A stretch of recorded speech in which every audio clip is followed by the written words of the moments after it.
Gracias, gracias. Manuel Adorni, el jefe de Gabinete de Ministros. ¿Qué tal? ¿Cómo va? Hola Edu, ¿cómo andas? ¿Bien? ¿Todo bien? Bien, todo bien. No puedo evitar la primera pregunta. ¿Por qué se fue Labaña? ¿Renunció? ¿Lo echaron? Bueno, porque la desvinculación fue en buenos términos, pero bueno, Lavagna tenía la idea de presentar la nueva medición ahora en enero. Nosotros creemos que eso no era razonable.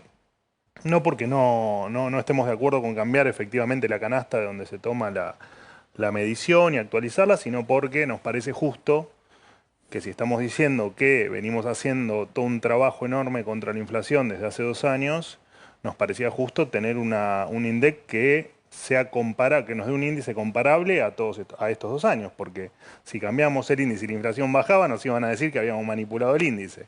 Entonces, nosotros queremos mostrarle a la gente, y es decisión del presidente, efectivamente una comparativa donde la gente pueda ver si la inflación baja o sube o se mantiene constante.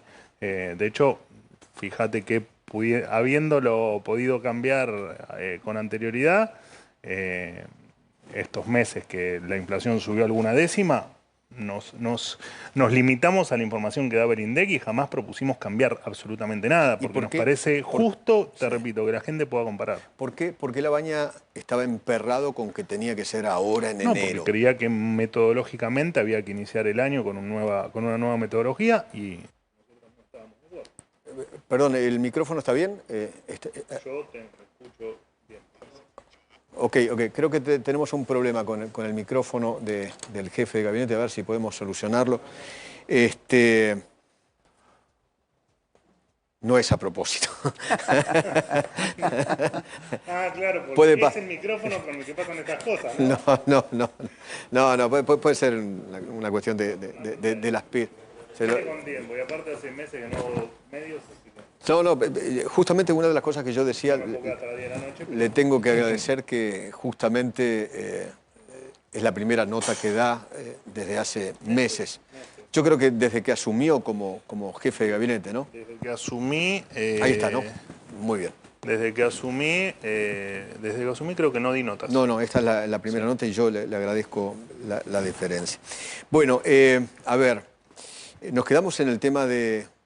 Yo le pregunté si se había emperrado con que sea enero, ahora. No, bueno, son posiciones. En el gobierno puede haber posiciones diferentes entre dos funcionarios, o entre un funcionario y el presidente, un funcionario y un ministro.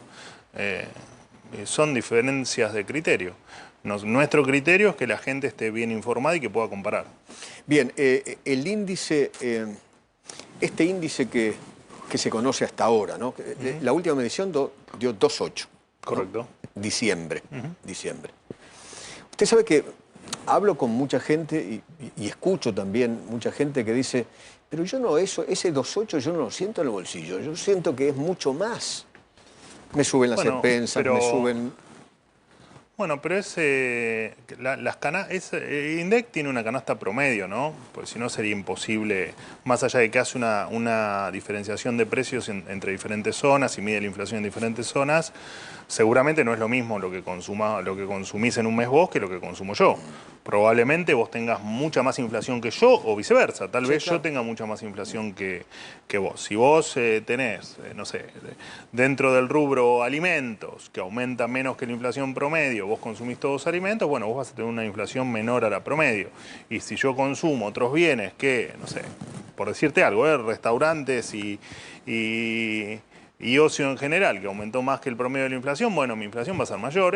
Todos tenemos canastas diferentes, porque todos somos seres humanos diferentes y todos tenemos elecciones de consumo distintas.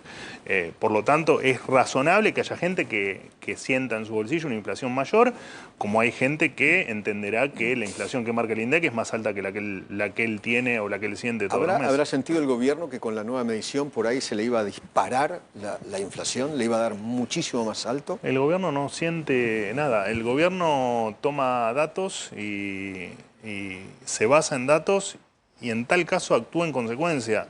Repito, hubiese sido muy triste que cambiemos la metodología. La inflación tiende a cero y en algún momento va a llegar a ese No cero. estaría ocurriendo, el presidente lo dijo ya para el año pasado y no ocurrió. No lo dijo para el año pasado.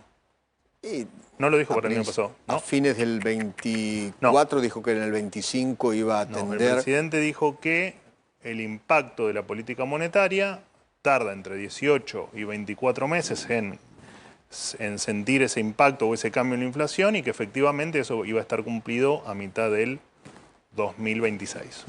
Y es a lo que Sí, precisamente apostamos. de las últimas apariciones del presidente, el presidente dijo agosto del 26 empezará con Nosotros cuando cero. dejamos de modificar la... Pero algo pasó de mayo del año pasado hasta diciembre del año pasado en que la tendencia es a la suba, Bueno, lo que nosotros... no a la baja.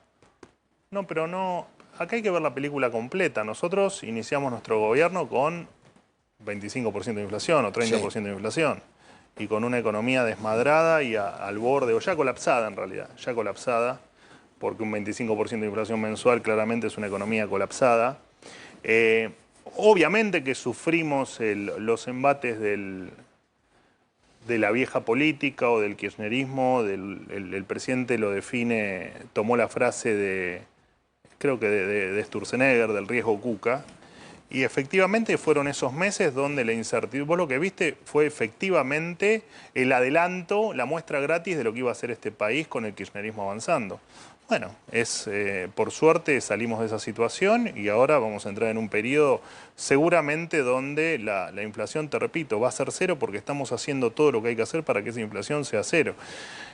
El presidente ya lo dijo en el primer discurso de apertura de sesiones ordinarias, allá en el 1 de marzo del 2024, cuando dijo que efectivamente la tendencia de baja inflación iba a ser clara porque íbamos a dejar de emitir y íbamos a dejar la base monetaria ampliada fija, pero que eso efectivamente podía tener meses que no muestren esa tendencia lineal a la baja.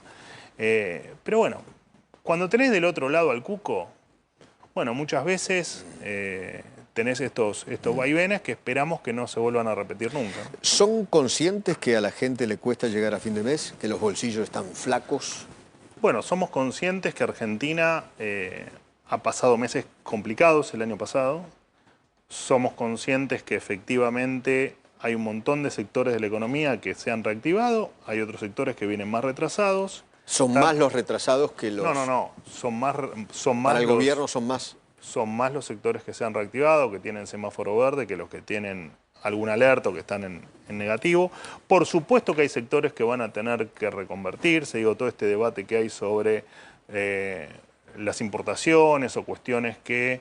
el caso Techín, por así decirlo, ¿no? Esto de, como concepto, digo, esto de dejar de aceptar que hay que pagar algo 4 veces más simplemente por tener la bandera de la industria nacional. La industria nacional no pasa por ahí.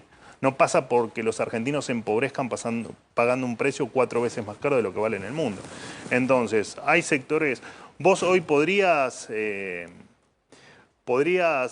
seguramente tener un montón de negocios para que te vaya muy bien, pero bueno, seguramente si pones un negocio vendiendo cassette, y bueno, probablemente te vaya mal. Digo, y esto hay que entenderlo, porque el mundo fue cambiando, fue avanzando, sí. Y bueno, ahora, y hoy hay negocios que van a dejar de ser, que ya sufrían de falta de competitividad, pero que efectivamente hay que aceptar que Argentina está cambiando. Ya no se gana por margen, ya se gana por volumen.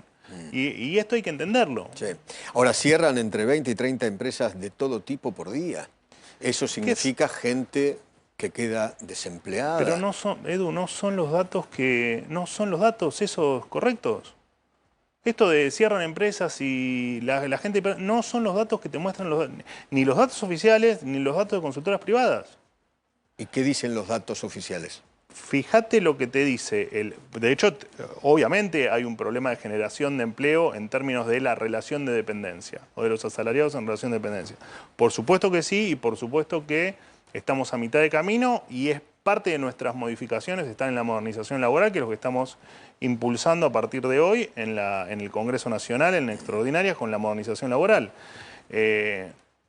Digamos, a ver, creer que la Argentina podía seguir como estaba no era razonable. Y la modernización laboral lo que te va a hacer es precisamente dinamizar el sector formal de la economía, porque hoy vos tenés creación de empleo en el sector informal y tenés creación de empleo en lo que nosotros denominamos el cuentapropismo. Por supuesto que faltan hacer un montón de cosas para que se creen empleos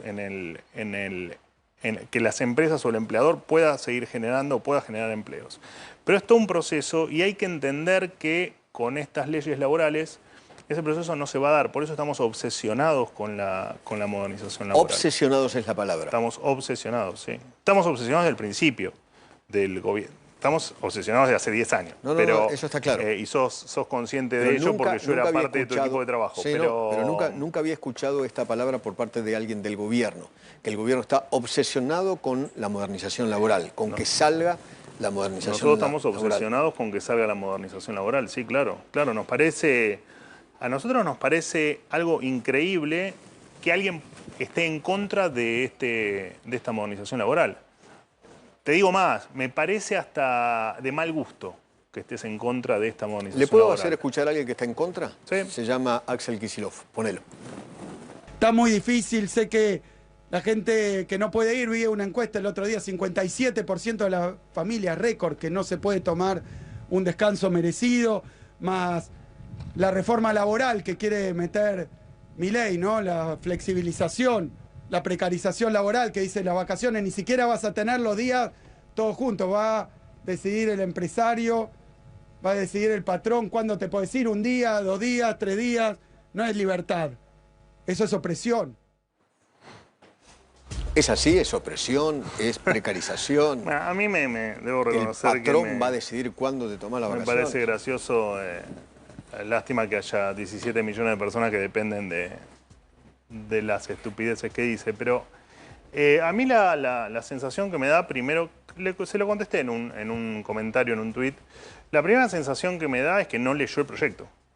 Digo, porque decir que la gente se queda sin vacaciones o que se queda sin aguinaldo, eso es falso. No haber leído el proyecto. Sí da más libertad a que el empleador y el empleado, de mutuo acuerdo, puedan partir las vacaciones, que de hecho hoy pasa, en los hechos eso ocurre. Te dicen, me tomo una semana o me guardo, pero lo tenés que hacer por izquierda, digamos, arreglándote con tu empleador. Esto lo que te permite es simplemente que esté dentro de la ley esa flexibilidad. En vez de tomarme los 21 días todos corridos en enero, me tomo una parte y una parte. Yo entiendo que sea parte del discurso CADE hace 20 años. De hecho, es parte del discurso con el que gobernaron 20 años. A mí lo que me gustaría saber es qué derecho tiene el 43 o 45% de la gente que está en la absoluta informalidad. ¿Por qué durante 40 o 50 años?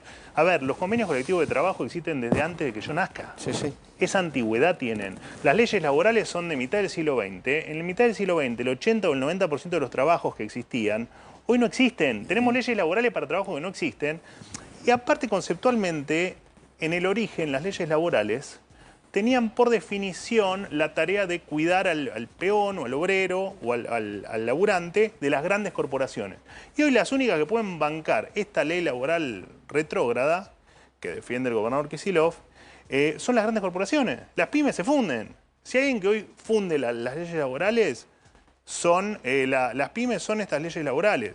Ahora, yo no soy quien para recomendarle al gobernador, que tiene mucha más experiencia política y camino recorrido que yo en la vida pública, pero la verdad es que si pretende encontrar los votos para en algún momento seguir o gobernar la Argentina, yo le diría que empiece a ver la realidad y que deje de ser un miope que mira a los 3 tipos que tiene alrededor, porque la Argentina cambió.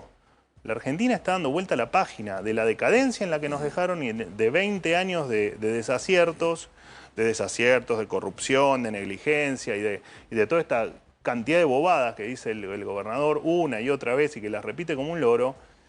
A mí me parece que no va más esto en Argentina. Las quiere seguir diciendo, bueno, que las diga, pero no es la realidad del proyecto de reforma laboral. ¿Están obsesionados con la ley de imputabilidad? Estamos obsesionados con el lema, el que las hace las paga. Estamos obsesionados con que el que mata tiene que ir a la cárcel y pagar. Sin importar la edad. Nosotros, un poco frase que vos también usás, o que te he leído, delito de adulto, pena de adulto. Después, bueno, es materia del Congreso debatir debatir si la edad de imputabilidad tiene que ser los 13 años, los 14, nosotros consideramos que los 13, bueno, veremos. El PRO, por ejemplo, no acompaña, acompañaría Bueno, 14. Por ahí terminan bueno, en 14. Bueno, está muy bien. De todas maneras sería una mejora a lo que hoy tenemos. Hoy ver un chiquito de 13, 14, 15 años matar impunemente, no sé, a mí no, me parece que no puede pasar eso. A mí me da curiosidad cómo piensan solucionar el problema los progres que dicen, y es chico, pero ya sabemos que es chico. Y probablemente podamos explicar el por qué llegó a matar. Pero no puede seguir conviviendo con el resto de la sociedad. No podemos seguir pensando en que cuando uno va por la calle te puede matar un pibe de 15 años. Es irracional y este país tiene que dejar la irracionalidad para otro momento. O en todo caso, tengamos como irracional lo que ha pasado hasta el 2023, seamos por favor un país normal. Sí. Que además es lo que pide la gente. Sí. ¿No es demasiado decirle don Chatarrín a Paulo Roca? ¿Por? No sé. A mí me parece no. ¿Por qué el ataque del gobierno, del presidente de esa manera? Bueno, pero porque a un empresario tan importante. Es parte de un... Bueno, lo importante en términos de volumen o en términos de facturación e incluso en términos de historia no hace que seas impune a todo. Y creo que más allá de los pormenores me parece que el presidente también refiere a un modelo prebendario y a un modelo de... o lo que hablábamos al principio de la nota, ¿no? No veo por qué... Igual es insólito, se armó un debate público por una empresa que ganó una licitación por tener mucho mejor precio que la otra. La empresa de la India. Es absolutamente insólito. Después Ahora, creo que Roca quiso mejorar la oferta o empardarla. Los pormenores yo no lo sé porque fue una licitación con pero ya era tarde empresa empardarla, YPF, ¿no? Porque hay momentos... Pero era un 40% más que el precio, incluso si uno lo neteaba de aranceles, te quedaban casi un 25%. El tema es que en otro momento, no sé, digo, probablemente te sonaba el teléfono y te decían, che, ajusta el precio, mirá que quedás afuera, no sé qué. Bueno, eso acá no pasa más. Entonces tal vez hubo sorpresa del otro lado porque, bueno, perdiste.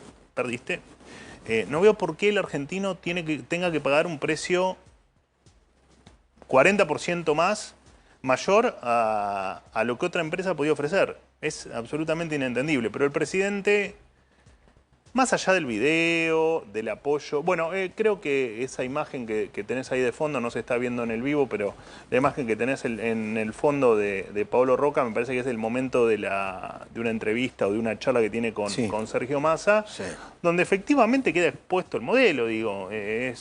Estaban aplaudiendo la decadencia argentina. Y me parece que eso no corre solo para el señor Roca, que puede tener las mejores intenciones, no estoy diciendo que no pueda llegar a tenerlas, pero me parece que ese modelo hay que enterrarlo y hay que ponerle la lápida y entender que en la Argentina el modelo prebendario, el modelo de ya te llamo por teléfono y lo arreglo, se terminó. El que lo quiera seguir teniendo, lo lamento, no lo va a poder seguir teniendo. Y no nos importa a nosotros porque nunca nos importó el lío que se armen los medios con el tema. Lo que me explicaba el ministro de Economía Caputo hoy a la mañana en Radio Mitre es que quizás Roca va a tener la oportunidad en otra licitación, porque va a haber otra licitación, mucho más grande que esta, y podrá presentar un precio menor. Y podrá ganar seguramente, en tanto y en cuanto el precio sea mejor que su competencia. Mientras que el precio no sea mejor que su competencia, va a seguir perdiendo. En cuanta licitación se presente. Y es como debe ser. ¿De dónde se vio que alguien que tiene un precio mayor gane? No. Estamos todos locos. ¿Qué sé yo? Pues que fueron 20 años de acostumbrarnos a otro modelo, yo lo entiendo y somos todos conscientes de que había una especie de acostumbramiento a que eso era así. Bueno, eso no es lo que dicen, he escuchado sectores kirchneristas decir, claro, no, lo que pasa es que al gobierno no le interesa el sector industrial, la industria nacional. Es que no hay que escuchar más a los kirchneristas. Es así, no hay que escucharlos más porque dicen cada vez más incoherencias. Y el modelo nacional es el que te dejó con 55% de pobres o 57% de pobres. Y nadie, al revés, los que no promueven el trabajo argentino son ellos. Los que promovemos el trabajo argentino y el desarrollo somos nosotros. Porque ¿dónde se piensan los kirchneristas que va el dinero que los argentinos se ahorran con la compra con el 40% más que le querían cobrar en los tubos? ¿Sabés de dónde esa guita a dónde va? A reactivar otro sector. Cuando vos decís, no, pero yo importo no sé, no importa, un jean un cuarto de lo que vale. Acá en vez de pagarlo $100 lo importo por 25. Y los otros $75, ¿dónde te pensás que hace? ¿Que los quemás con un encendedor? No, reactivás otro sector. Pero que eso te lo entienda un kirchnerista es imposible. Es una utopía pensar que eso puede pasar. Entonces no hay que escucharlos más, hay que dejar que hablen solos y en tal caso que mueran en su ley, ¿no? O sea, Techín se quiso aprovechar en la licitación. No, no lo sé, perdieron, ya está. ¿Qué estamos discutiendo de Techín? Pero ni de Techín ni de ninguna otra empresa que se queje porque perdió una licitación porque puso un precio 40% mayor. Sí. He escuchado mucho, bueno, con el tema de los incendios, que el gobierno no hizo absolutamente nada, no se movieron, no dieron. Es más, el presidente cantaba en Cosquín o en Jesús María, en realidad en Jesús María, o bailaba con Fátima Flores mientras se incendia media Argentina y que no le importa nada.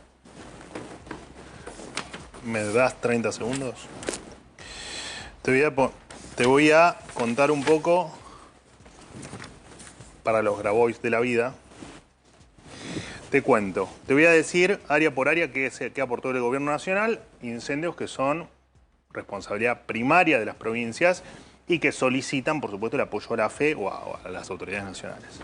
Ministerio de Seguridad Nacional, Agencia Federal de Inversiones, 16 medios aéreos, 115 brigadistas con autobombas y vehículos logísticos, 6 camiones de comando y logísticos con dormitorios, elaboración de pronósticos especiales para acompañar la toma de decisiones, Gendarmería Nacional y Policía Federal colaboran con la tarea de asistencia vial. Todo el trabajo está coordinado en el Ministerio de Seguridad Nacional con los gobiernos locales. Ministerio de Defensa, ayuda humanitaria, un helicóptero Bell y 2 helicópteros Bell con el Ivalde. Apoyo logístico al combate aéreo contra incendios, traslado de brigadistas forestales y apoyo al monitoreo de incendios. Se desplegó la sección de aviación del Ejército 11, 2 oficiales y 3 oficiales prestan servicios en zonas afectadas. Un camión B-25 con cisterna de 6.000 litros de combustibles aeronáuticos. Banco Nación, bueno, puso un montón de medidas de crédito que no te las voy a contar para no quitarte tiempo, que sé que es más rentable vender un PNT. Administración de Parques Nacionales, 300 personas abocadas a los operativos, sistema de coordinación integrada llamada DELIFE, 26 vehículos logísticos, 4 minibuses, un camión de transporte de personal, 2 cuatriciclos, 6 camiones autobombas 4x4, 3 embarcaciones, red fija de comunicaciones, centro de comando logístico, monitoreo satelital y monitoreo con drones, instalaciones de cisternas portátiles para recarga de agua, abastecimiento de combustible, provisión de viandas, asistencia de pobladores, mantenimiento del sistema operativo integral, logística para el desplazamiento de unidades desde otro punto del país. Esto es Administración de Parques Nacionales. Capital humano, 4 camiones con provisiones para los damnificados, vestimenta, tanques de agua, calzado, artículos para bebés, bolsas de dormir, colchones, calefones, heladeras, estufas, etc. Salud, personal sanitario con experiencia en emergencias y desastres, incluidos 3 médicos, 6 enfermeros y 6 personas dedicadas a la logística, 2 dispositivos de despliegue rápido para estabilización de pacientes, 2 ambulancias, 2 camiones 4x4, 2 furgones, un minibús, un camión habitacional para el personal de salud y la Dirección de Emergencia del Ministerio de Salud desplegó recursos en las zonas afectadas para atender a los brigadistas. Esto, Ministerio de Salud. Cancillería tramitó todo el tema de ayuda al exterior, por ejemplo, de Chile, que, por ejemplo, el miércoles 24 de enero envió un helicóptero. Aerolíneas Argentinas donó una especie de tótem para acumular agua. Bueno, después, por su parte, otras empresas, como por ejemplo YPF, donaron miles y miles de litros de combustible. Vialidad, la parte de transporte que quedó de Vialidad, 2 camiones cisterna para abastecer el agua del reservorio de Esquel, que a su vez abastece al avión Boeing 737 que llegó a Chubut para combatir los incendios forestales, un camión cisterna para abastecer a los bomberos en el incendio de Puyén, un furgón para llevar elementos de emergencia al lago Menéndez y Lago Verde y una retroexcavadora de Puyén. Eso es solo en los aportes en cuestiones de apoyo logístico y de elementos materiales. Después, por supuesto, se enviaron fondos y todo los lo que... 100.000 millones de pesos para los bomberos. Te digo porque esto pasó el año pasado también y pasó en el 2024. Esto del gobierno nacional no tiene ni idea de lo que está pasando en el sur. No, de hecho, hablamos permanentemente con los gobernadores e incluso gente de las áreas que te nombré están permanentemente en el lugar. Sí, porque después dicen, bueno, ¿por qué no viajaste vos? ¿Por qué no viajó el presidente? ¿Por qué no se muestran más cercanos, porque precisamente nunca, y lo hicimos en cada vez que ocurre una catástrofe natural. Excepto en Bahía Blanca. En Bahía Blanca fue. En Bahía Blanca fue apenas asumió, y efectivamente fuimos a ver la situación y entendimos que lo único que haces es hacerle perder tiempo a los que están combatiendo y arriesgando su vida ¿Pero por qué? todos los días. Tranquilamente se podría haber puesto el mameluco de YPF e No, ir a... porque se ocupan de tratarte de explicar la situación, de darte un detalle, y se sienten en el compromiso de, ante autoridades nacionales, hacer un relevo de Y toda no la estar situación. atacando el fuego. Exactamente, y es ceder tiempo que muchas veces es vital. Sí. Ve que tengo tiempo y el PNT me lo meto en el traste, no hace falta. Soy del medio, yo sé que a veces... El New York Times Fui reveló... rápido igual. Sí, muy bien. El New York Times reveló en las últimas horas que hay una negociación entre Estados Unidos y Argentina para que el país reciba personas deportadas desde el territorio estadounidense. ¿Es verdad, sí o no? No, eso ya el presidente lo desmintió públicamente. De todas maneras, hay decenas de conversaciones diplomáticas. O sea, ¿no van a venir delincuentes de Estados Unidos, colombianos, panameños o vaya a saber de dónde, acá, a las cárceles argentinas? No. Eso no es verdad. No es verdad, pero de igual manera no hay forma de que esa información, de ser cierta, se sepa. Porque nosotros, las conversaciones diplomáticas, incluso los acuerdos comerciales que están en vías de, no damos detalle. No, porque hay que normas de confidencialidad. No solo muy que hay grandes. normas de confidencialidad, sino que hay que ponerse de acuerdo con las partes. Hay toda una cuestión normativa o de procedimiento. Ok, sé si no hay ni normativa. siquiera conversación con respecto a este tema. Ni siquiera conversación. Es que si la hay, repito, si la hubiese, tampoco se podría contar. Así que... Ok, me quedo con que es falso. Mariel, sí.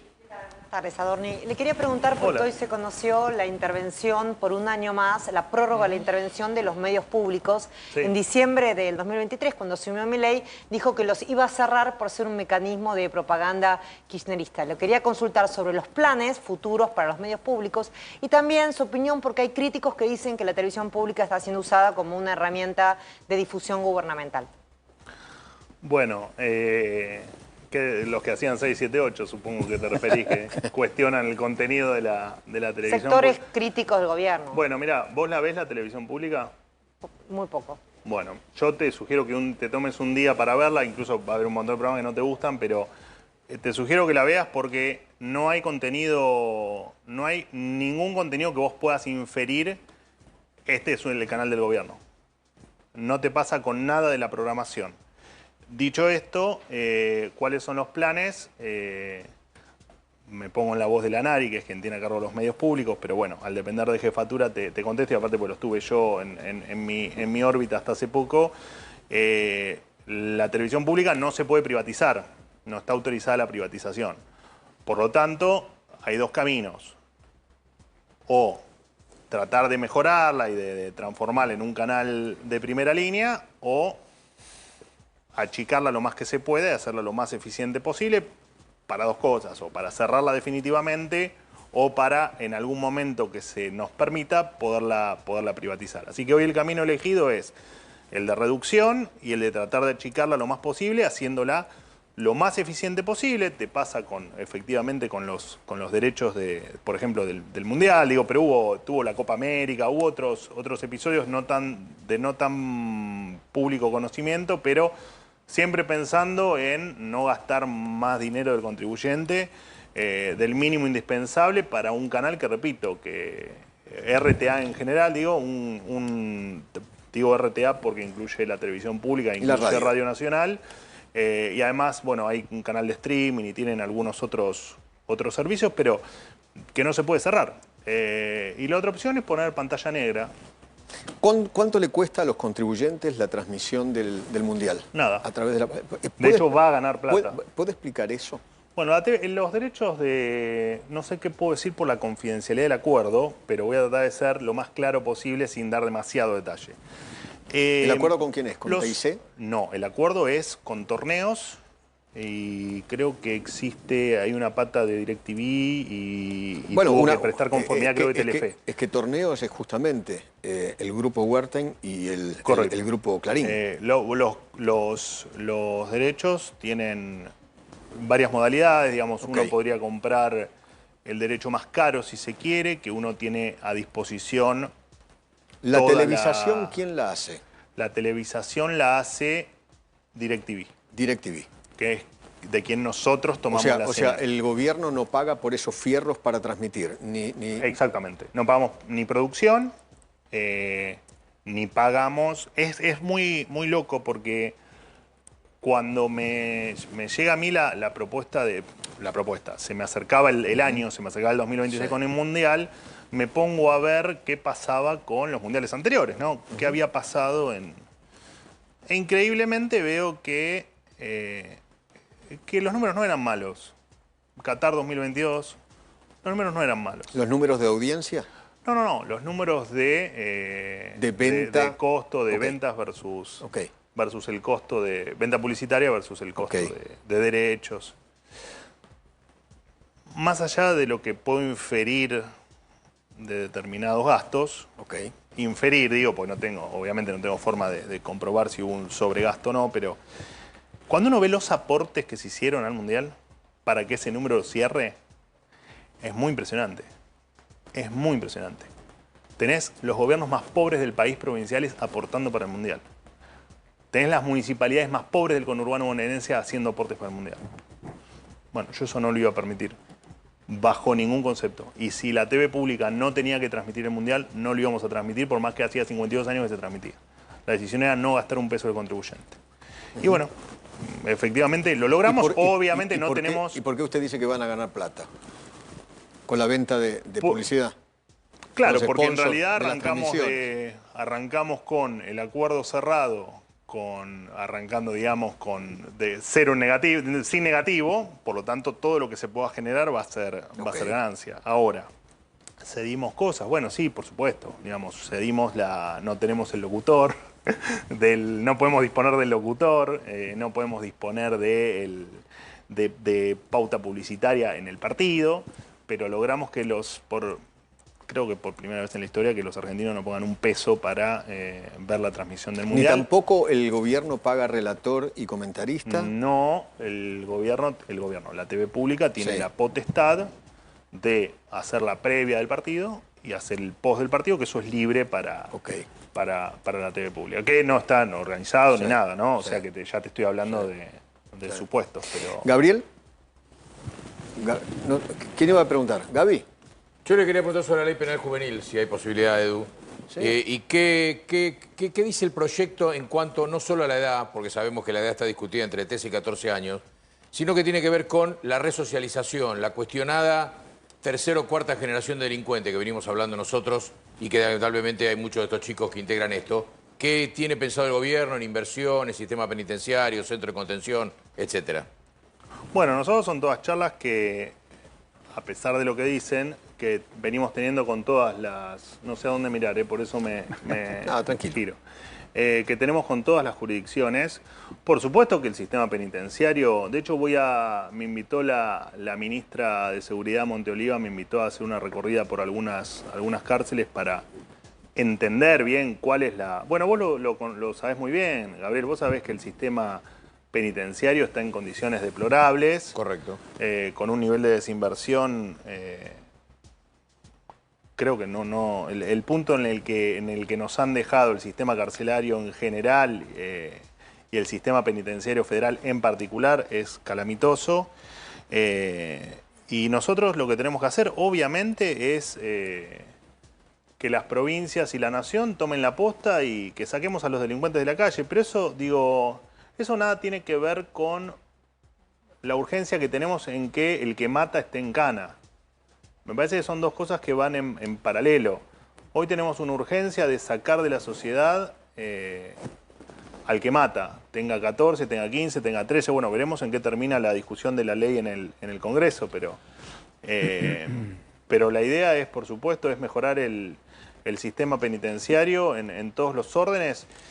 bueno, vos sabés muy bien que las provincias tienen su propio sistema penitenciario y obviamente que es uno de los grandes problemas estructurales que tiene la seguridad en la Argentina, ¿no? Que es no solo por la calidad de los establecimientos, sino por la cantidad de cápitas que tienen, que es otro problema adicional que la Argentina indefectiblemente tiene que encarar. Willy.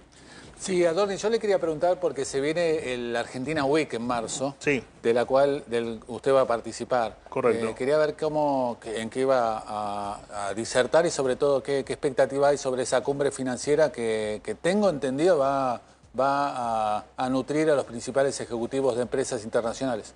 Sí, de hecho es la semana de marzo, la semana del 9 de marzo, Sí. creo que es lunes 9 de marzo. El 10 habla, creo que no todavía la agenda no está terminada, pero el 9 yo tengo una participación, el 10 habla el presidente de la Nación, yo entiendo que vuelvo a hablar el 11 y en el medio también expone el ministro Caputo, El expone canciller. Pablo Quirno, Claro. Federico Sturzenegger. Federico Sturzenegger y después entiendo que también el secretario de Energía. Bueno, hay un sinfín de funcionarios que vamos a exponer en lo que para nosotros es, si no el evento más importante desde que tenemos uso de razón a nivel internacional, le pegan el palo porque van a estar los principales CEOs de las principales compañías del mundo. Pero lo importante no es tanto eso, sino que se conjugan quiénes van a estar con el momento de Argentina.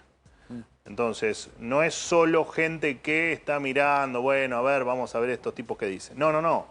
Es gente que va específicamente porque tiene un interés particular en la Argentina y porque entienden que es el momento de entrar en Argentina con inversiones y no con inversiones De timba. de ver cómo le saca un punto a la tasa de inflación, ¿no? Sino de ver cómo sumarse al boom de la energía, cómo sumarse a la minería, cómo sumarse a O servicios. sea, la inversión directa, no a la timba. Sí, la inversión en la economía real, digamos. Por ¿no? eso.